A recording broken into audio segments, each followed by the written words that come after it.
Oh my god, I really like shoes. I've always liked shoes.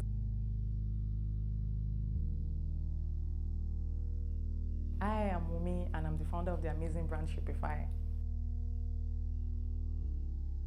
I'm a big fit woman. It's always been there's always been this challenge in trying to get what actually fits. And then I remember in uni when my friends would get really nice shoes, I wouldn't be able to get, and then I would source and source until I found my way around them. So I would ask people like relatives living abroad to, whenever they're like the stores online having their sale, I'll just ask them to get me a couple, and then they will have to find people coming to Nigeria and send them to me.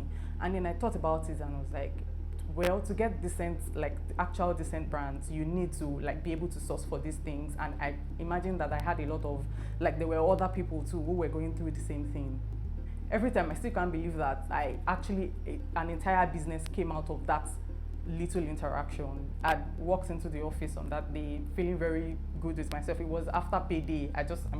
Got this really nice pair of shoes, and then my colleague said, "Oh my god, I love your shoes," again. So I said thank you. And before lunch, she opened Instagram. I don't know what she was looking for, and she found this page on Instagram who sold those shoes. So she said, "Oh, I just know your shoes." So I said, "Oh, let's ask for the price. Let's see how much." Because then, if you check, as of 2016, people were not putting their prices on their pages, so you have to like actually send them a DM for them to respond to you. And then it turned out that the shoes were like 3 times the price of what I got the shoes that I was wearing. And she said, "Sorry, how much did you get the shoes again?" I said, "Don't worry, I didn't get it for the same amount, because you know that I don't even earn that much." And we started to look at it. Both of us looked at ourselves, and she said, "This is an opportunity here." Getting into business, like I had done a few businesses like on the side over the years, like in uni and the rest of that. So that was exactly how the idea popped into my head. After about 2 days, I'd had a name, I'd opened an Instagram page, I'd used my 2 pair of shoes that were brand new at the time as a test. Then I made a bet with my friend that if anybody made an inquiry, then I would take that as a sign from the universe and actually go ahead with it. They are so numerous. Some of them are still, they are not exactly pronounced now, because if there is anything that I'm super good at, is at finding solutions to things. Whenever there's a challenge, okay, what can we do? Imagine 2-3 customers complaining about the same thing in a week means that something needs to be done. So we find a solution. One of the biggest challenges that I would say that I have faced, or we have faced in this business, has been, I think that happened in 2019 when an entire shipment was seized by customs, and because they had to do some checks, and then we had to, like, I had people who were getting married, who were expecting their wedding shoes. We had to keep managing customers. We had to do a lot of refunds. So most of the challenges that we faced were centered around logistics, like how do we get the shoes into the country, how do we distribute them, how do we distribute to everywhere in Nigeria. Now we distribute to every state in Nigeria, down to your doorstep. And another challenge is, of course, inflation. That's like the elephant in the room that just keeps, the gift that keeps giving. We are 5 now, and thinking about the journey from the beginning, it's been such a challenging one, because this is the most challenging thing I've ever had to do. Especially when you are bootstrapping, running a business in Nigeria is one of the most difficult things ever. Like, as you are trying to pass through one hurdle, something else is coming up. So you have to keep, it's like sidestepping things, like you're playing a game, basically. It's been an interesting journey, to be honest. It's been very eye-opening. We are currently a team of 7 people. We have the retail operations manager, we have the customer service personnel, we have the content creator and social media manager, we have the accountant, we have 2 dispatch riders, and then we have the marketing manager. I think that the question that I get asked mostly is, when are you going to open your physical store? And mostly I just tell people at the right time, because the thing is that everything that we have done to this very moment has been properly thought out and planned.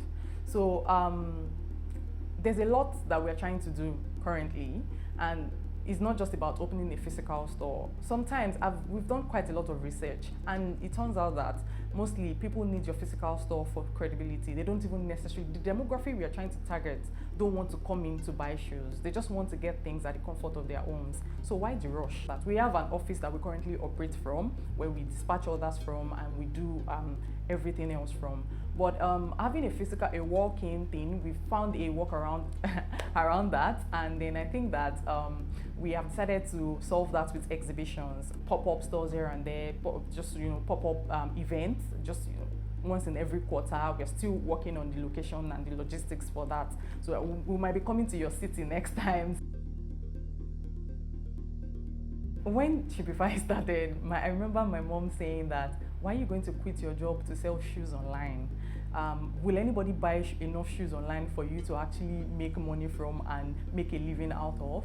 But I knew where I was going, and customers have been really amazing. I remember the first big sale we got, the first huge sale we made. I was thinking, how could somebody drop this amount of money with somebody they didn't know? So I had to ask the person again personally, because I took the other personally, say, sorry, did you hear about us from somebody? Did somebody refer us? And she said, oh, I just saw a tweet on Twitter with somebody saying that you guys had the best service, and I was hoping to try. But it was very encouraging at that time, thinking, oh, there are people all over the country who would drop their money without blinking, and then they would just expect us to come through no matter what.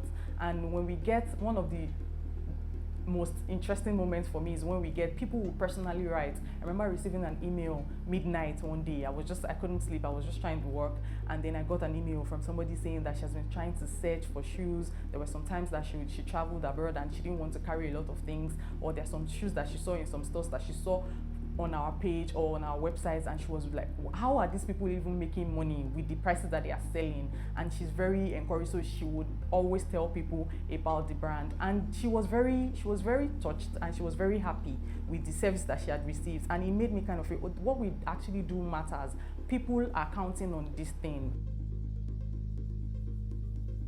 Trust is something that you don't come across very often, and especially trying to buy things online. And people have trusted us with their hard-earned money, even without knowing anything about us. People just come across us randomly and just make a purchase and hope for the best, and they haven't been disappointed. Some people have been with us since the very beginning that we started and commenced operations. I'm really grateful for your support, for everything, for telling other people about us, for word of mouth marketing, which has been our greatest form of marketing. Thank you for everything. I really appreciate it.